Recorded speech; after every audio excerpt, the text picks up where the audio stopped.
Buen día, estimados alumnos del aula 48 del Centro Pre San Marcos. Bienvenidos a una nueva clase de psicología.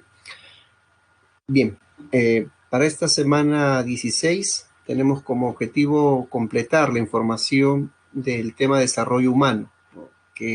Buenas tardes, que ya habíamos iniciado en función de 4 etapas del desarrollo, ¿no? Hemos visto la etapa prenatal, ¿no? La etapa de la infancia, la niñez temprana, la niñez intermedia. Cada una de ellas en sus dimensiones, ¿no? Es decir, la dimensión biológica o dimensión física, la dimensión cognitiva, lo que es la propuesta de Jean Piaget, y la dimensión psicosocial de Erik Erikson, ¿no? Algo a detallar en estas 4 primeras etapas es que su periodo, ¿no?, de estabilidad, ¿no?, es bastante corta en realidad, ¿no?, en referencia a las etapas que hoy vamos a trabajar. Por ejemplo, cuando habla de etapa prenatal, solamente nos referimos a 9 meses en promedio, ¿no? En la infancia, 3 años, la niñez temprana, 4 años, y la niñez intermedia, 5 años. Es decir, hoy vamos a referirnos a etapas que son mucho más prolongadas. Por ejemplo, ¿no?, la adultez intermedia tiene un promedio de 25 años, ¿no? Eso equivale a un cuarto de siglo, ¿no? Es decir, es un periodo de mayor estabilidad, ¿no?, la adultez intermedia. Bien, hoy de las 4 etapas que están pendientes, le vamos a poner de hecho mayor énfasis a la etapa de adolescencia, ¿no?, porque según cómo confluye esta década, porque uno es adolescente entre los 11 y los 20 años aproximadamente, según cómo nos vaya en esta década, estaremos, ¿no?, sembrando, estaremos asentando los cimientos de nuestra vida adulta. Entonces tú ves en la sociedad adultos que son exitosos, adultos que están empoderados, sean hombres o sean mujeres, y mucho de eso tiene que ver con su etapa adolescencia, ¿no? Vemos hogares de muy escasos recursos, pero que los descendientes, ¿no?, la generación actual, es generación muy innovadora, muy proactiva, muy progresista, ¿no? Entonces, la adolescencia es el momento clave en el desarrollo humano para propender, ¿no?, a un periodo de adultez donde tengas una vida pues bastante sosegada, sin que eso signifique que no te esfuerces, ¿no? Bien, entonces el meollo del asunto está en entender a la etapa de adolescencia. Para eso vamos a responder a este interrogante: ¿mito o realidad sobre la adolescencia? ¿Es el adolescente rebelde por naturaleza? Es decir, llegar a la adolescencia y llegar a una etapa de rebeldía, ¿o es que el adolescente debe sentirse incomprendido? ¿Mm? Bueno, tal vez la sociedad, ¿no?, la sociedad ve en el comportamiento adolescente un reflejo de las vivencias de familia, ¿no?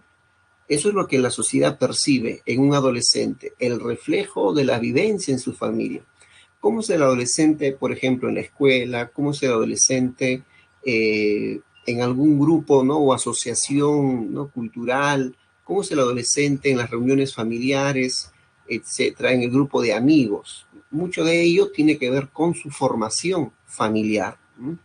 Ahora, en la familia, ¿no?, ¿cómo es la relación entre padres e hijos adolescentes? ¿No? Los padres se preparan, por ejemplo, para una etapa del hijo, ¿no?, la etapa del niño que es curioso, del niño que es travieso, del niño que es insospechado, inclusive, ¿no?, en lo que pueda desprender como conducta, ¿no? Sin embargo, papá confía de que llegando a la adolescencia los hijos tendrán una respuesta mucho más ceñida a lo que ellos en el tiempo han ido formando. ¿Mm? Pero los adolescentes a veces, ¿no?, salen de esa regla que papá y mamá han tratado de imponer, ¿no? Y ahí está el primer asunto a resolver, ¿no?, el estilo de crianza de los padres, ¿no? No todos los adolescentes tienen el mismo carácter ni la misma personalidad, ¿sí? Por más que la personalidad tenga que ver con un temperamento heredado de los padres o un carácter aprendido de los padres. Cada adolescente entiende, ¿no?, a su propio modo una circunstancia, ¿no? y los padres deben convertirse en un modelo ejemplar, ¿no? Con esto no estamos haciendo juicio de la labor formativa, educativa de los padres, pero los adolescentes en determinado momento llegan a entender, ¿no?, qué es lo que está pasando en su relación con sus padres, ¿no? Por ejemplo, para no ir muy lejos, el típico discurso de papá, ¿no?, de cuidar a los hijos, de evitar que los hijos, por ejemplo, incurran en algunos vicios como el cigarro, ¿no? Papá va a tener mucho cuidado de que el hijo no fume, papá y mamá. Pero el hijo adolescente, que entiende por un lado esa norma, puede observar en otras circunstancias a papá o a mamá fumando. Y es ahí donde viene el doble discurso. Ese doble discurso hace complicado, ¿no?, la formación moral del adolescente, porque el adolescente va a tener su propia idea moral, pero esas ideas le vienen del contexto, y el primer contexto es papá y mamá. Ese doble discurso hace que el adolescente asuma un comportamiento, ¿no?, por lo menos disonante o tal vez rebelde, antagónico con sus padres, ¿no? La madre le habla al hijo de la verdad, de la honradez, de la fidelidad, pero el hijo se entera que mamá engaña a papá, ¿no?, o que mamá permite mucha confianza de los amigos, ¿no?, y papá ni enterado. Los hijos, si bien es cierto, pueden juzgar o no juzgar, ¿no?, los hijos se van enterando de muchas situaciones en la familia y eso les permite a ellos, ¿no?, confrontar, ¿no? Y ahí viene la primera actitud del adolescente, ser confrontacional, ¿no? Y tú, ¿no?, siempre logran encarar a sus padres, ¿no? Tú me dices esto, pero tú haces lo otro, ¿no? Entonces ya no es ese niño que siempre se calla, ya no es ese niño que acepta, que se deja manipular o convencer por los padres, ¿no?, a quien los padres le pueden maquillar cualquier situación. El adolescente ya tiene un cerebro diferente, está más atento a observar, ¿no?, ese doble discurso moral de muchos padres, ¿no? Bien, el típico incomprendido es el adolescente, ¿verdad? La oveja negra, no sabemos por qué son así y los padres se preocupan muchísimo de hasta dónde puede llegar un hijo adolescente, ¿no?, en esta etapa de la adolescencia. Hay padres que las pasan bien, ¿no?, es decir, que sus hijos no le dan, pues, mayores problemas, ¿no? Hijos que son obedientes, hijos que han madurado, ¿no?, cierta concepción moral, ¿no? Pero hay hijos que la verdad que se escapan de casa, que tienen malas juntas, que tienen malas calificaciones, que son desordenados, que no tienen hábitos, y eso complica, ¿no?, el tema, por ejemplo, de convivencia, ¿no? Entonces, ¿cómo lograr, ¿no?, cómo lograr afianzar una mejor relación entre padres y sus hijos en etapa adolescente, ¿no?, para ir desmitificando el concepto de rebeldía? Es que el adolescente no es rebelde porque le nace ser rebelde, porque se le ocurre ser rebelde. Tenemos muchos adolescentes que no lo son. Entonces, ¿dónde radica la rebeldía del adolescente? ¿Por qué la hija se siente incomprendida? ¿Mm? No es que no sean capaces de adaptarse a una situación o de entender una situación, pero ¿por qué no las comprenden a ellas o a ellos? Ahí está el meollo del asunto. Bien, entonces, aquí tenemos las 4 etapas, ¿no?, las 4 etapas que hoy vamos a trabajar, ¿no? Si leo una frase ahí en el chat, yo no te crié así, efectivamente, ¿no? Creo que se lo dije a la clase anterior, ¿no? Cuando los niños hacen sus berrinches, ¿no?, los padres siempre dicen, le gritan, ¿no?, públicamente, eres un malcriado, ¿no? Entonces el niño acepta que es un malcriado. Pero ¿qué tal si el papá le grita a un adolescente, eres un malcriado? ¿Qué le va a responder al adolescente? ¿Mm? Lo que dice, ¿no? Tú me has criado así. El adolescente va a tener la respuesta ahí, a flor de piel. Yo soy malcriado, pero ¿quién me ha criado a mí? Pues me ha criado mi papá, me ha criado mi mamá, me han criado mal. Bien, un tema reflexivo acá. Ahí están las 4 etapas, chicos: adolescencia, adultez temprana, adultez intermedia y adultez tardía o senectud. Entonces partimos de la adolescencia. Casi una década para que el adolescente pueda definir, ¿no?, de mejor manera, ¿no?, su interés hacia una vida adulta, ¿no? Todos los adolescentes se interesan en la vida adulta, ¿no? Por ejemplo, se preguntan entre ellos, ¿y cuántos hijos vas a tener? Entonces, el tener hijos y todo lo que eso conlleva no es un tema de niños ni adolescentes, es un tema prácticamente de adultos, pero lo vas conversando en tu adolescencia. Los adolescentes se van preguntando, oye, ¿y qué carrera quieres estudiar? O hasta dónde aspiras llegar laboralmente, o a qué lugares del mundo te gustaría ir. Tal vez el adolescente no esté en el momento de ir a recorrer el mundo, pero como adulto, con un trabajo, con ahorros, con dinero, sí podría darse ese lujo, ¿no? Entonces, ¿qué significa ser adolescente? Adolescente es una etapa de nuestro desarrollo donde nos preparamos, ¿no?, para la vida adulta, ¿no? El adolescente está en constante crecimiento, crece físicamente, biológicamente, crece psicológicamente, crece emocionalmente, ¿no? Los niños son muy insensibles, ¿no? Tú observas a los niños jugando en el patio de recreo, cómo se burlan de otro niño, se le cae a alguien su helado, su lonchera y jajaja, ja, ja, insensibles, ¿no? Los adolescentes, ¿no?, logran desarrollar mayor sensibilidad. ¿Por qué? Porque van conociendo sus emociones, entienden mejor lo que es la empatía, ¿no?, el adolescente. Profesor, pero todos los adolescentes no. Sí, tienes mucha razón, pero es el momento, ¿no? La adolescencia es el momento en que tú vayas desarrollando, vayas creciendo, porque eso significa adolecer, significa crecer. Entonces tu vida, ¿no?, va en ascenso, es prospectiva. Pero en algún momento tienes que llegar a la etapa de adulta porque no vas a ser adolescente todo el tiempo. Sí, yo sé que hay muchos adultos que siguen siendo adolescentes, ¿no? Te dije, un hombre de 30 años que tiene un hijo y no lo reconoce y no se hace cargo de ellos, es un adolescente prácticamente, pero a nivel cognitivo, ¿no? Porque físicamente, biológicamente es un adulto. Y entonces la adolescencia es una etapa de transición entre la niñez y la adultez, ¿no? El adolescente se forma para la vida adulta y tiene un origen sociohistórico y cultural. ¿Qué significa? Que las adolescencias no son las mismas. Tú no puedes comparar a un adolescente de Lima, por ejemplo, con un adolescente tal vez de la selva, de algunas comunidades nativas.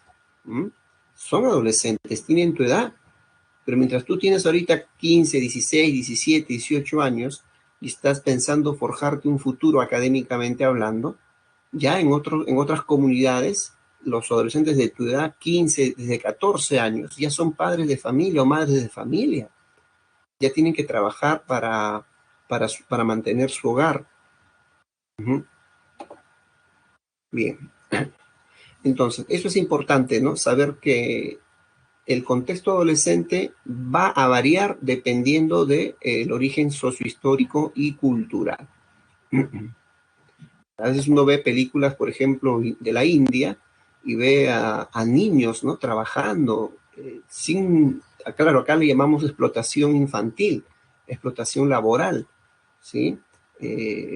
Pero en otras realidades culturales, ¿no?, los niños ya sienten una imperiosa necesidad de trabajar, de ayudar al sostenimiento económico de sus familias.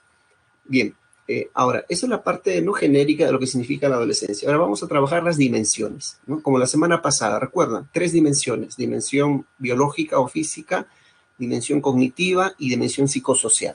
Nos vamos a detener más en la dimensión cognitiva de la adolescencia porque hoy tenemos a 2 autores, además pues de Jean Piaget. Tenemos a Erik Erikson y a Lorenzo Kohlberg, ¿no?, que nos da una lectura pues distinta de lo que significa el desarrollo cognitivo del adolescente.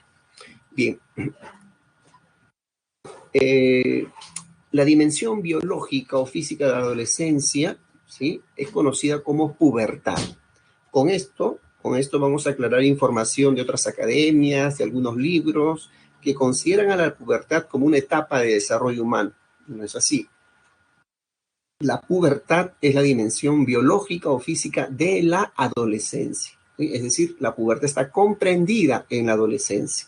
Son esos rasgos biológicos, fisiológicos que presenta el adolescente que lo distinguen pues del niño.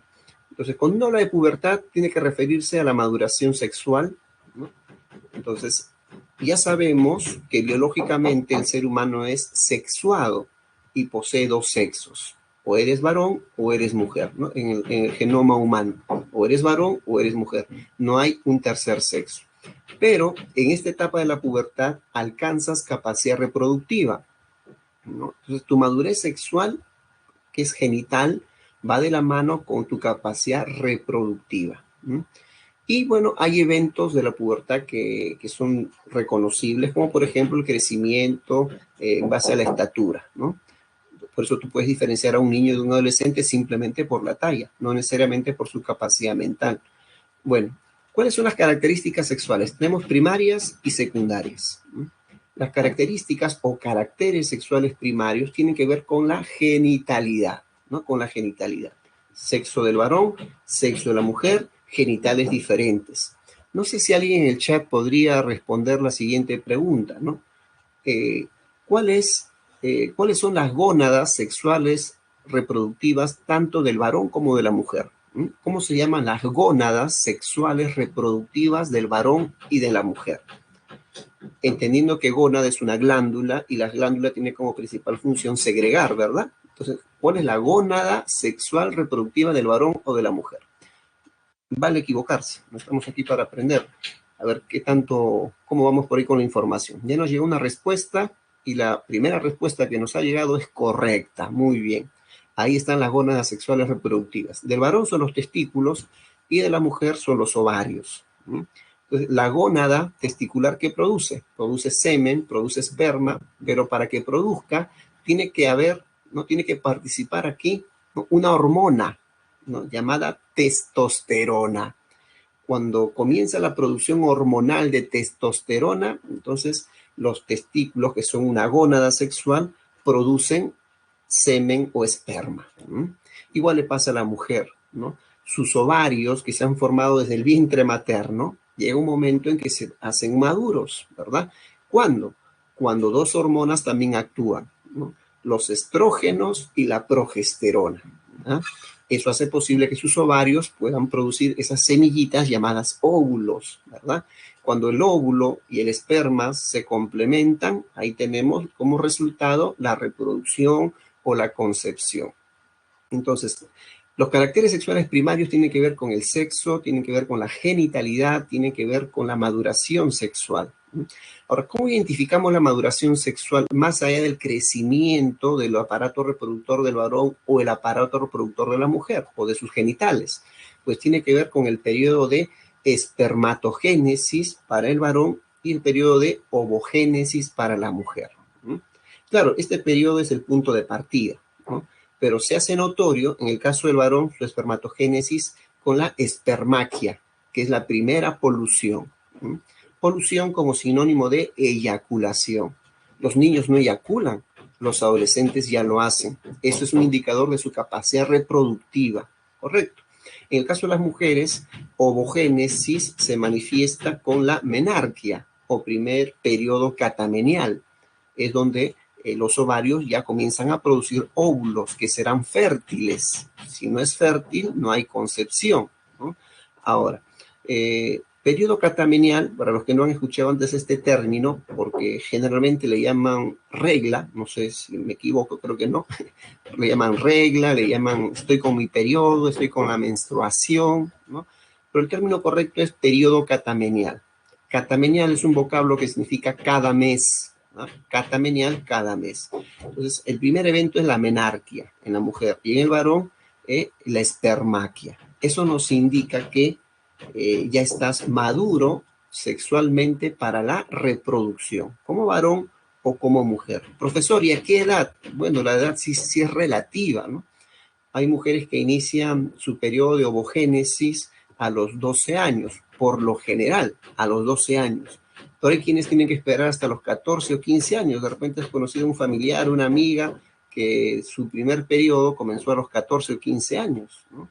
Y también habrás conocido a niñas que ya tienen periodo catamenial, ¿no? Niñas de 8 años, de 9 años, que han comenzado esta labor maduracional de la ovulación, ¿no? Bien, y otra aclaración respecto de los varoncitos, ¿no? La polución, como, bueno, ya desde mucho tiempo atrás sigo leyendo bibliografía donde hacen referencia a la polución nocturna, ¿no? Y bueno, ya se ha demostrado que la polución, que es una respuesta involuntaria, ¿no? La polución o eyaculación, no es por actos masturbatorios, por si acaso, esta polución no siempre es nocturna. Puede darse durante los sueños, evidentemente, pero también durante cualquier actividad que estés desempeñando durante el día, ¿no? Por ejemplo, cuando practicas algún deporte, etcétera, ¿no? Bien, eso no es una regla que sea durante los sueños.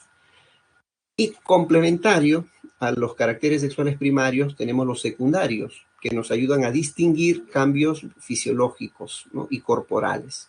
Los clásicos, esto te enseñan creo que desde primaria, ¿verdad? En el caso de los varoncitos adolescentes, el ensanchamiento de los hombros, mayor tonicidad muscular, la gravidez de la voz, la pilosidad o vellosidad en la zona facial, en la zona axilar, en la zona púbica, ¿no? Igual pasa con las mujeres, ¿no? Las mujeres también hay vellosidad, no facial necesariamente, pero sí en la zona axilar, en la zona púbica. Y lo que es muy importante en las mujeres es la acumulación de grasa en 5 áreas corporales, ¿no? Por ejemplo, grasa en las glándulas mamarias, grasa en los muslos,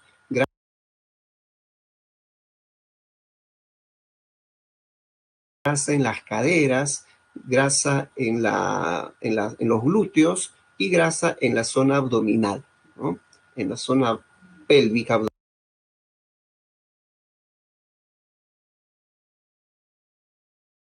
abdominal.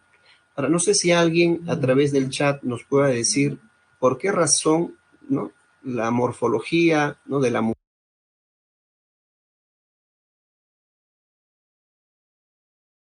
mujer hace que acumule grasas en esas 5 áreas corporales.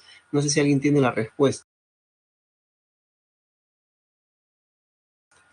Ojo que la respuesta no tiene que ser necesariamente de una alumna, ¿no? Pueden ser los alumnos y bueno, sería mejor que los alumnos conozcan esta situación porque los chicos de esta clase en algún momento podrían ser padres de una niña, ¿no? A ver qué tanto conocen. Bien chicos, sus respuestas. ¿Por qué el cuerpo de la mujer en la etapa de pubertad acumula grasa en 5 áreas corporales? Vuelvo a repetir, glándulas mamarias, muslos, caderas, glúteos y la zona del bajo vientre. ¿Alguien?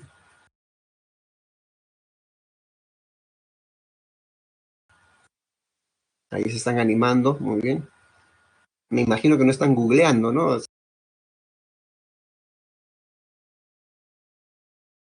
Sino que es parte de su conocimiento. A ver, chicos, vale equivocarse. ¿Cuál es su respuesta?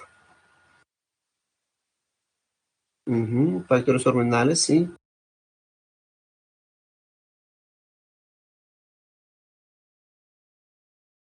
Pero ¿para qué se está preparando la mujer? Sí, ¿para qué se prepara?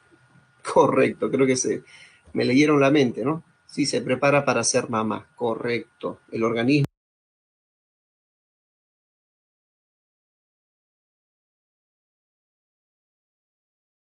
de la mujer en su etapa de adolescencia, en este periodo de pubertad, se va preparando para la maternidad,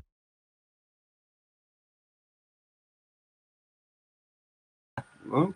Y ese ensanchamiento de caderas, más allá de la grasa, el ensanchamiento de caderas tiene que ver, ¿no? Con una mayor cavidad uterina, ¿no? Recuerda que en el útero es donde se va a alojar el hijo, ¿no? Entonces, por eso hay muchos problemas en los partos prematuros, por ejemplo, ¿no? En los partos prematuros, muchos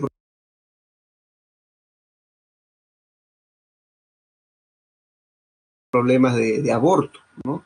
No es algo que se quiere, pero es que el cuerpo de la mujer no ha desarrollado totalmente y eso genera complicación para el feto, para el que van a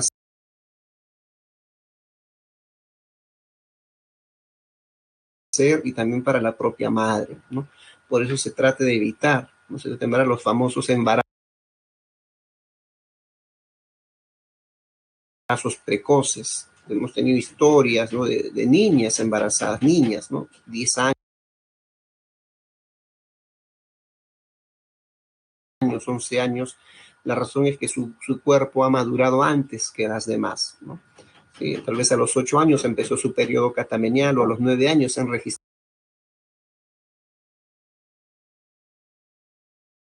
niñas con periodo catamenial, ¿no? Bien, es un tema hormonal y ya saben que el tema hormonal no solamente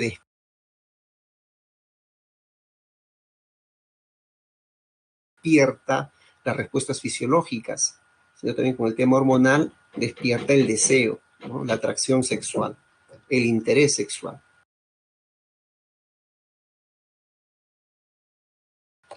Bien, chicos, qué bueno que hayan estado correctamente informados. Listo, dejamos la etapa, la dimensión física, biológica y pasamos a la dimensión cognitiva. Esta primera diapositiva corresponde a la propuesta piagetana. Aquí se llama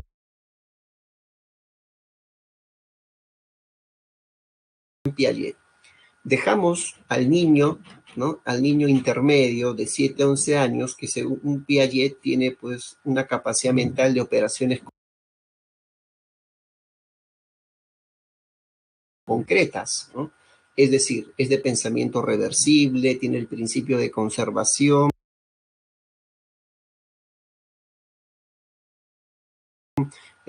puede clasificar, puede seriar, todo muy bien hasta ahí, ¿no? Pero llegar a ser adolescente significa tener un pensamiento de operaciones formales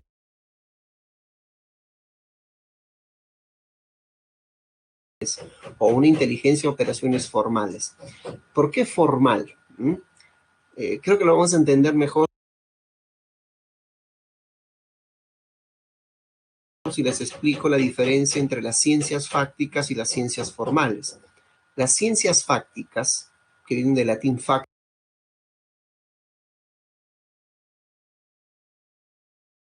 que significa hechos, son esas ciencias con las cuales podemos experimentar, ¿no?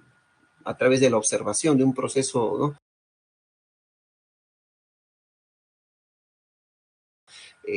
Donde se observa, se plantea hipótesis y se plantean conclusiones, ¿no? ¿Qué significa este tipo de ciencias fácticas? Por ejemplo, aquí están las ciencias sociales y están las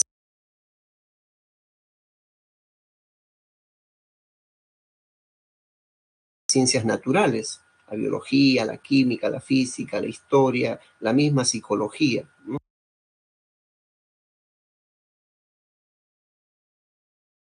Son ciencias fácticas. Y por otro lado tenemos a las ciencias formales. En las ciencias formales están, por ejemplo, la informática, la matemática, y seguro sus profesores de matemática te han dicho alguna vez que los números no existen, que los números son una abstracción de la mente, ¿verdad?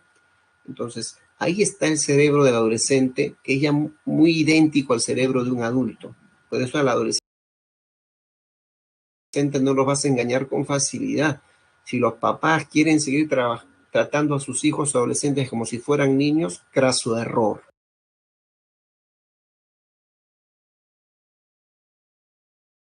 ¿No? Craso error, ¿no? Bien, primera característica, el cerebro es lógico. ¿No?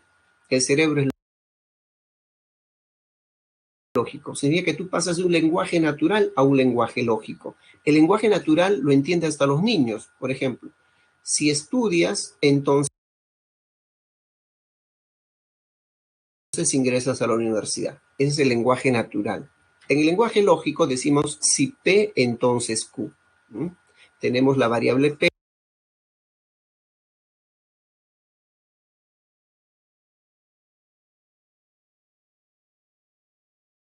la variable Q, y entonces viene a ser el conector lógico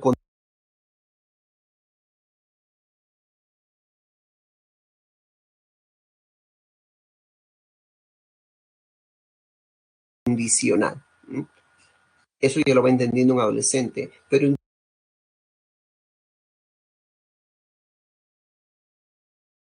inclusive esta fórmula lógica se puede variar, ¿sí?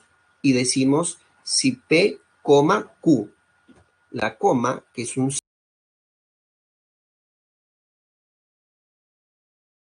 símbolo reemplaza al vocablo entonces, pero es la misma idea. Y si queremos ser más atrevidos, no le colocamos la coma y decimos CITEQ. ¿Por qué? Porque la coma puede estar sobreentendida.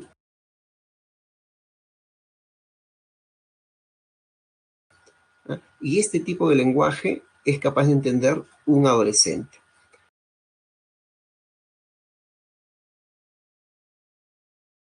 Tienes un pensamiento abstracto, ¿no? Tu abstracción permite superar lo concreto. Si yo te digo manzana, ¿no? Tú puedes tener una idea de manzana o de muchas manzanas porque previamente ya has tenido contacto con el objeto. Es decir, manzana es un concepto concreto, real, ¿sí? Visible, ausible, experimentable. Eso es la manzana. Pero el mundo de las ideas es diferente a lo concreto. Platón, ¿no? Por ejemplo, yo te digo justicia. La justicia es un valor. Siempre nos han enseñado de la justicia, nos han enseñado del amor, nos han enseñado de la verdad, pero ¿dónde está la justicia, el amor y la verdad? No es concreto como una manzana o como una escoba o un televisor. Entonces aquí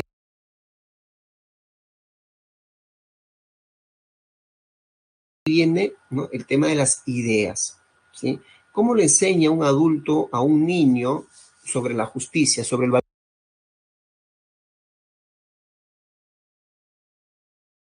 de la justicia? ¿Cómo le enseña? Si es pequeño, basta con dibujarle en la pizarra una balanza,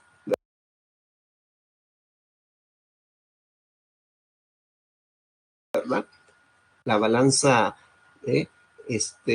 me permite simbolizar la justicia,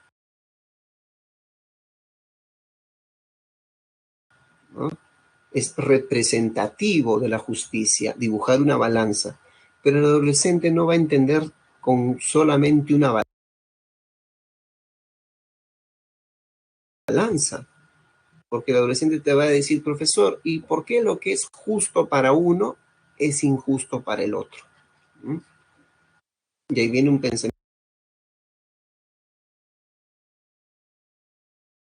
mucho más idealista, ¿no?, respecto de los valores, igual del amor, ¿no? ¿Por qué si amo a mi pareja me dice que no la amo y termina la relación conmigo? ¿Por qué mi experiencia amatoria no es igual a la de otras personas? Entonces, ¿qué es el amor? No estamos hablando de lo mismo entonces, ¿no? O hablar del caballero, por ejemplo. Una cosa es hablar del caballero medieval y una cosa es la connotación actual de lo que significa ser un caballero. Los caballeros de hoy, por ejemplo, no andan a caballo. primero, los caballeros de hoy no tienen hazañas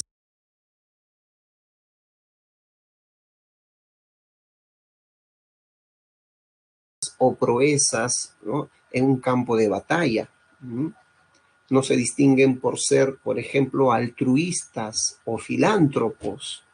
Simplemente que hoy el caballero es una persona gentil, amable, afable o educada, ¿no? En el tiempo ha cambiado el concepto de caballero, ¿no? Y ahí está el mundo de las ideas.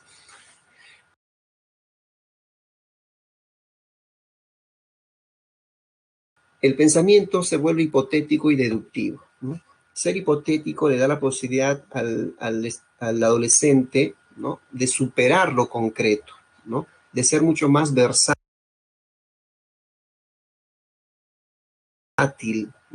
de ser mucho más gestor, ¿no?, de eventos que son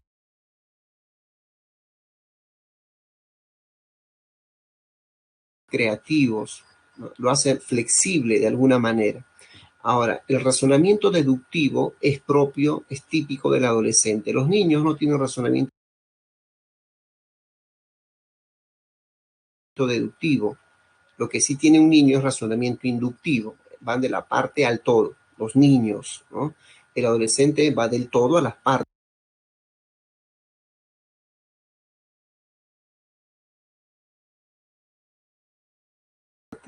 Por ejemplo, si yo le digo a un adolescente, ¿qué es para usted la pandemia? ¿Mm? Pandemia es el todo. Y el adolescente va a disgregar, ¿no?, la pandemia y va a remarcar elementos particulares que son causantes de la pandemia, ¿no? Comienza por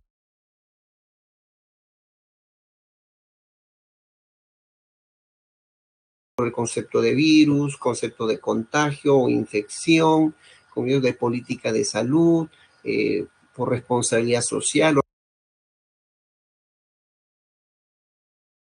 responsabilidad ciudadana, etcétera, un tema de Estado, etcétera, etcétera, etcétera, ¿no? Es deductivo el adolescente. Bien, y este último concepto de la inmadurez cognitiva lo vamos a ver en la siguiente diapositiva cuando analicemos el egocentrismo racional que propone David Elkind. Bien, un ejemplo final, ¿no?, de la capacidad del adolescente a nivel cognitivo, porque es de operaciones formales, es que es capaz de resolver silogismos, ¿no? Los famosos silogismos aristotélicos. ¿Qué significa silogismo?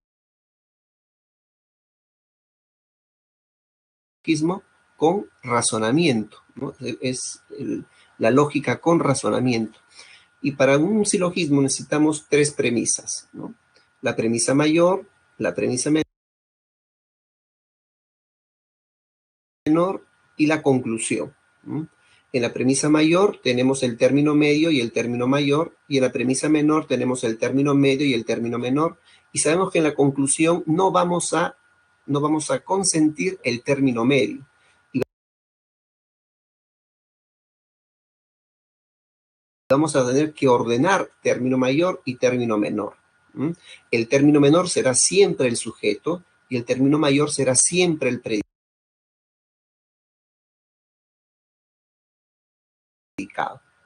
Eso lo sabemos por regla silogística, ¿no? Esto es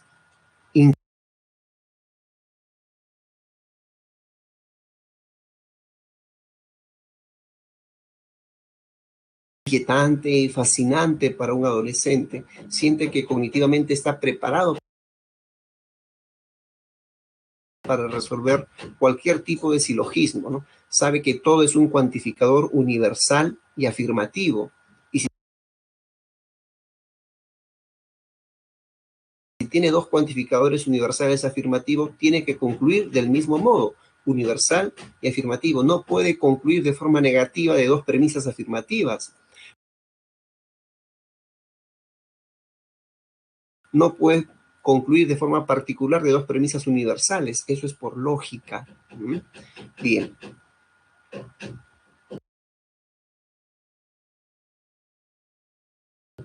Entonces, no hay que subestimar, ¿no?, la capacidad cognitiva formal de un adolescente.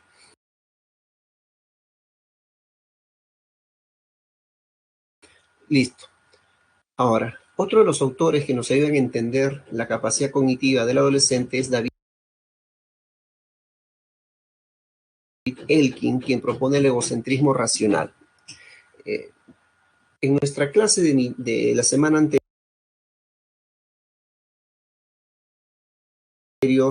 cuando empezamos a trabajar la niñez temprana, citamos que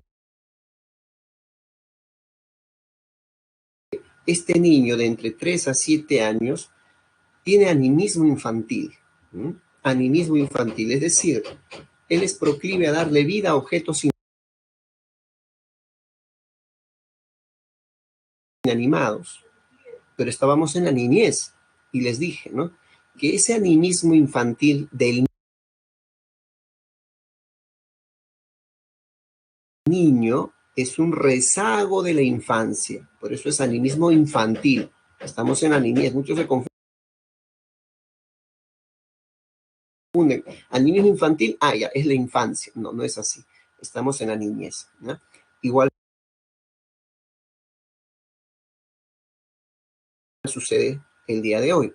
Decimos egocentrismo racional cuando sabemos que egocéntrico es el niño. El niño de edad intermedia tiene un pensamiento egocéntrico, ¿no? Egocéntrico, pero la adolescencia tiene rezagos de esa niñez. Solo que el egocentrismo del adolescente es mucho más racional, es mucho más pensado. Por ejemplo, creer que eres el centro de atención, esa es tu audiencia imaginaria, ¿no? El adolescente camina, habla, se viste, escucha música, hace mil cosas, pero siempre con la idea de que las demás personas estamos pendientes de lo que tú haces. Es como que tú eres famoso y tienes a tus fans, a tus seguidores,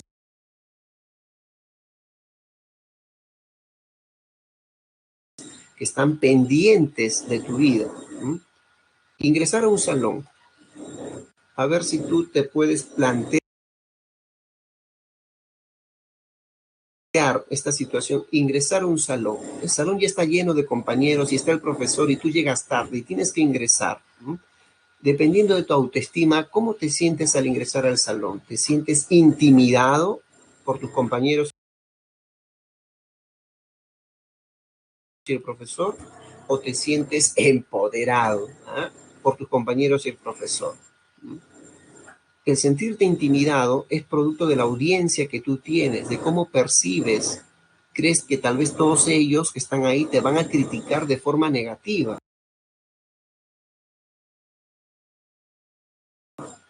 O sentirte empoderado es también producto de la sintonía que tienes con el público. Ellos te admiran y por lo tanto no van a criticar negativamente el que tú llegues tarde a ese salón. Entonces, cada adolescente vive su egocentrismo, ¿no? Pensando que es importante para los demás. ¿No? Las adolescentes que se preocupan mucho por su audiencia imaginaria, les pongo un ejemplo, ¿no? Cualquier parecido con la realidad es pura coincidencia, ¿no? Hay chicas adolescentes que llegan a julio y se pintan las uñas, ¿no? Rojo, blanco, rojo, blanco, rojo, ¿no? Y llega a diciembre y se pintan rojo, verde, rojo, verde, rojo. ¿Ah? Y en octubre, morado, blanco, morado, blanco, morado. Tal vez dependiendo de sus creencias, ¿no? De su civismo, pero no lo hacen solamente para ellos, lo hacen también para llamar la atención, ¿sí? Su egocentrismo, ¿no? Y la audiencia de qué dirán. Otra forma de expresar el egocentrismo es a través de la fabulación personal, ¿no? ¿Qué es vivir una fábula? ¿Mm? ¿Qué significa vivir una fábula? ¿No? Los chicos, ¿no? Viven sus fábulas siendo aventureros, siendo intrépidos, muy arriesgados y muchas veces poco responsables con lo que hacen. ¿No? Este muchachito adolescente se ha metido a la playa a nadar, hizo caso omiso de la bandera roja. ¿Qué bandera roja? Yo sé nadar, dijo. Y mira, terminó ahogado. ¿No? Yo difícilmente voy a ver en las calles, ¿no? A un ciclista de 30 años, digo, de 30 ya no es adolescente, ¿no? A un ciclista de 30 años que con su mano izquierda tome el timón de su bicicleta y con su mano derecha se sujete de la parte posterior del chino, del rápido, del chosicano. Difícilmente un hombre de 30 años con esposa e hijos tenga este tipo de comportamiento osado, ¿no? Pero los adolescentes sí, ¿no? Los he visto en sus scooters, en sus patines, tomándose o sujetándose de la parte posterior de un vehículo para que los impulse más rápido, pudiendo exponerse a graves accidentes, ¿no? Un ejemplo típico, ¿no? de la fabulación personal Es el adolescente que se va de su casa. No sé si te ha sucedido, ¿no? Ese me hace recordar la serie El Chavo del Ocho, donde agarras tu palito con tu ropita y te vas de casa porque ya no aguantas a tus padres,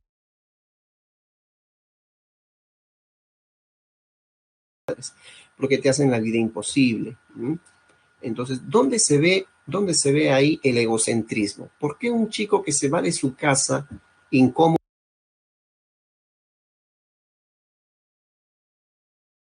de la convivencia con sus padres es egocéntrico? Porque ese chico que se va de su casa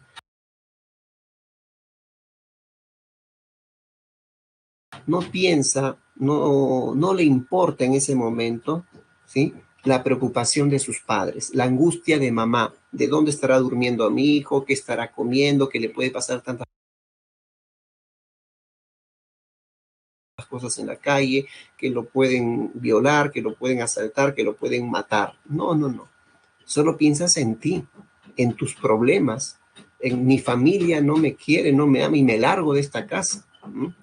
Eres egocéntrico porque solo piensas en ti, ¿no? En la vida a cuadritos, en el tormento que vives en tu hogar. Y por otro lado, es una fábula porque corren las apuestas, ¿no?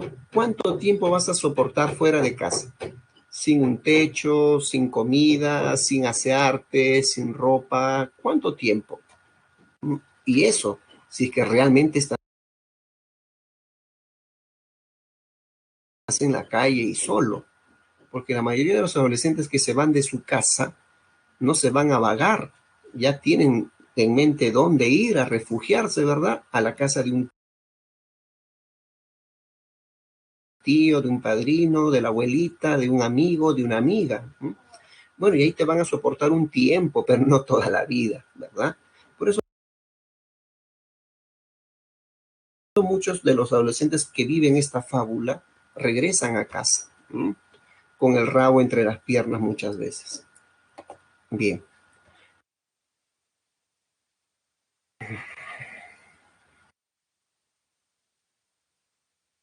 Muy buena el aporte de acá de su compañera. Dice, profesor, no sé si pueden leer la pregunta en el chat.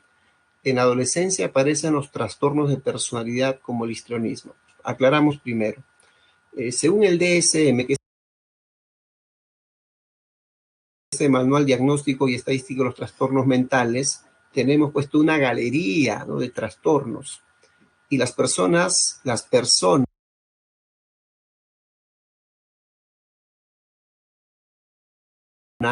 ¿no?, entre comillas, normales, tenemos trastornos. ¿Mm? Tal vez no un nivel psicótico, ¿no?, pero sí, tal vez un trastorno a nivel de sociabilidad o a nivel de neuroticismo, sí lo tenemos, ¿no? Entonces, pero de ese grupo, ¿no?, amplio de trastornos, hay algunos que son estrictamente de personalidad, como el histrionismo. ¿Mm? ¿Y qué quiero decirte con esto? Que, bueno, yo aquí estoy sentado y estoy frente a una cámara y todavía no me adapto al 100% a la idea de hablarle a mi laptop, ¿correcto? Sería diferente, por ejemplo, yo tengo clases en otros lugares donde explico mi laptop y además de ver mi diapositiva o de compartir un vídeo o algún recurso, ¿no?, tecnológico aquí, tengo la opción de ver a mis alumnos y ya veo si ellos están interesados o no en mi clase, si sonríen, si están tristes, si están con sueño, etcétera. Entonces, ese es el problema de la virtualidad. Pero si yo estuviera en un salón de clase como profesor, ¿ah?, tal vez intentaría ser histriónico. ¿Mm? ¿Qué es una persona histriónica? Actúa. ¿Ah? Una persona histriónica actúa, ¿correcto? Y tal vez además de histriónico puedo ser retórico como profesor. ¿Qué hace la retórica? ¿Ah? Es el arte del convencimiento. ¿Mm? Y hasta tal vez en caso extremo hasta puedo ser como un político, ¿no? Puedo ser demagogo. El demagogo te ofrece y te promete muchas cosas. ¿No? No confundamos. ¿Hay comportamientos histriónicos? Sí los hay, pero no significa que sea un trastorno necesariamente, ¿ya? Entonces, los adolescentes tienen mucho histrionismo. Por eso que las funciones, por ejemplo, de teatro, las actuaciones en los colegios, ¿no? Ahí ves el histrionismo del compañero, sin necesidad que sea un trastorno. Dice, ¿no? Ya vamos a representar, no sé, la buena vecindad en una obra teatral en el colegio, ¿no? Ya, tú haces del ñoño, tú haces de la popis, tú haces de la chilindrina, tú haces, etcétera, ¿no? Del Chavo, de Kiko, de Don Ramón. Y el personaje debe ser histriónico, tú caracterizas y lo haces bien porque es parte de tu personalidad. Hay chicos que no pueden representar a un personaje X porque no es parte de su personalidad, no le puedes pedir tanto histrionismo, ¿ya? No es necesariamente el histrionismo, no es siempre un trastorno, ¿ya? Pero hacemos esa aclaración. Listo, chicos, llegamos ahora a llegamos a la adolescencia, seguimos, perdón, la adolescencia, en el desarrollo cognitivo, pero cambiamos de autor, Lawrence Kohlberg, ¿no? O Lorenzo Kohlberg. Para él, el adolescente tiene que resolver dilemas morales, ¿no? Un dilema, alumnos, es una disyuntiva en lógica, ¿verdad? Tenemos dos caminos, entonces estás a favor o estás en contra. Ese es el dilema moral de un adolescente. Y lo resuelves con tu propia moral. La moral es la costumbre personal, una costumbre que tú has entendido para ti mismo. En algún momento de tu historia personal, tal vez tus padres, tus maestros han influenciado en tus decisiones morales, pero en la adolescencia tú tomas tu propia decisión moral. Tú decides ante una disyuntiva o ante un dilema moral. Ejemplos de dilemas morales. A ver, ¿estás a favor o en contra del uso de la píldora del día siguiente? ¿Estás a favor o en contra del aborto? ¿Estás a favor o en contra de la eutanasia? ¿Estás a favor o en contra de la pena de muerte? ¿Estás a favor o en contra del matrimonio homosexual? ¿Estás a favor o en contra de la corrida de toros? Y así vamos a encontrar muchos otros, ¿no?, dilemas morales. Entonces tú resuelves el dilema, ¿sí? La xenofobia, la homofobia, requieren de un juicio crítico, ¿no? Requieren de una postura moral del individuo. Muchas veces nuestra moral está supeditada a creencias religiosas. Muchas veces nuestra moral está supeditada a costumbres familiares. Muchas veces nuestra moral está supeditada a la idiosincrasia social. Entonces tú debes saber distinguir, ¿no?, en tu moral. Por eso dice Kohlberg que necesitamos nuestra moral para resolver los dilemas. Cuando somos niños, más o menos hasta los 10 años, dice Kohlberg, somos preconvencionales. Es decir, nuestros dilemas morales los resolvemos por heteronomía.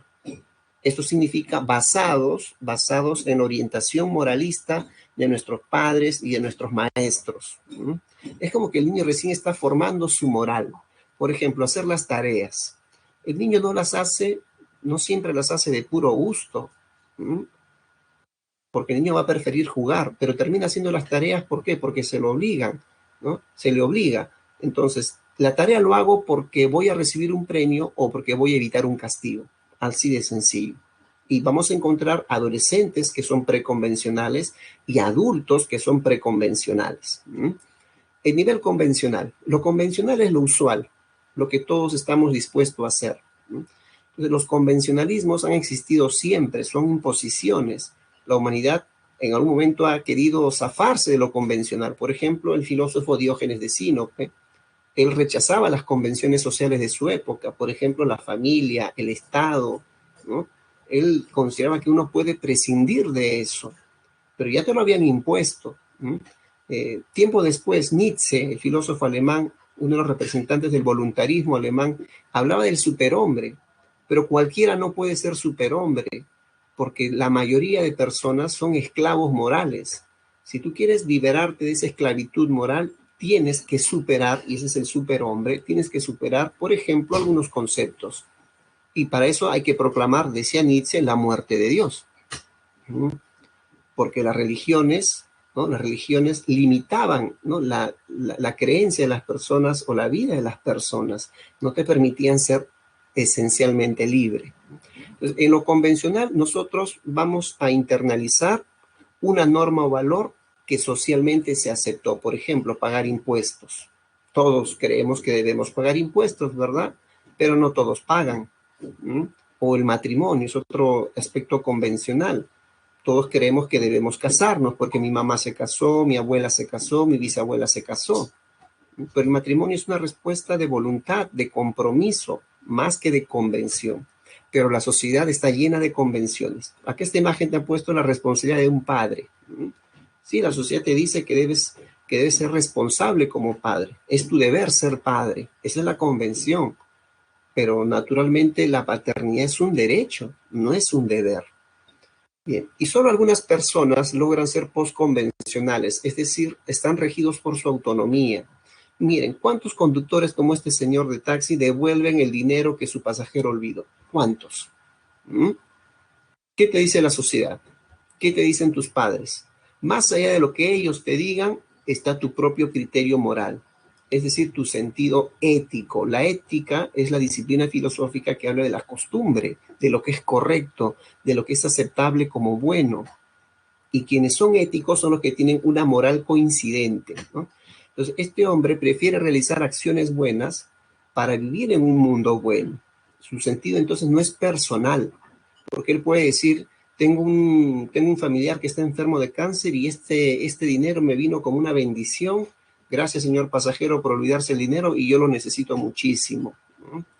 Pero su sentido ético le hace devolver lo que no es suyo. Son pocas personas las que tienen, ¿no?, esta orientación postconvencional. Bien, chicos, ahora vamos con el aspecto psicosocial, que es la propuesta de Erikson en la adolescencia. Aquí tienes que resolver esta crisis o conflicto. Tu identidad yoica o la confusión de roles. En la identidad yoica buscas, ¿no?, buscas conocer realmente cuáles son tus necesidades, qué es lo que quieres tú. Porque si no decides tú, vas a tener confusión de roles. ¿Y qué significa que no decides tú? Que muchas veces los adolescentes, por amor, por cariño, por subordinación, terminan aceptando las frustraciones de sus padres. Papá que siempre quiso ser profesional, papá que siempre quiso ser doctor o abogado o economista, ¿no?, ve realizados sus sueños en su hijo o en su hija, cuando no es el sueño de los hijos ser tal o cual profesión, seguir tal o cual profesión. Por eso no te equivoques, ¿no? Encuentra tu identidad, si no vas a vivir una confusión de roles. Bien. Ahora vamos a las tres últimas etapas, la adultez temprana, de 20 a los 40 años. En el aspecto físico, en la dimensión física, llegamos al cenit, es decir, el máximo esplendor, saludables.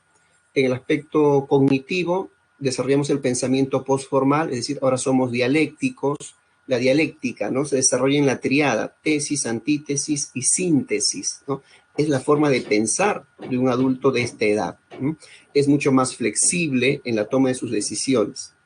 Y en el aspecto psicosocial, el adulto temprano o adulto joven desarrolla la crisis intimidad versus aislamiento. Intimidad te permite ser confiable con los demás. Aislarte significa perder oportunidades. Ante un eventual desempleo, el que desarrolló intimidad va a tener mayores oportunidades. En esta intimidad están incluida la pareja y la familia. Recuerda que estás entre los 20 o 40 años, donde la mayoría de personas encuentra su carrera, un empleo y su familia.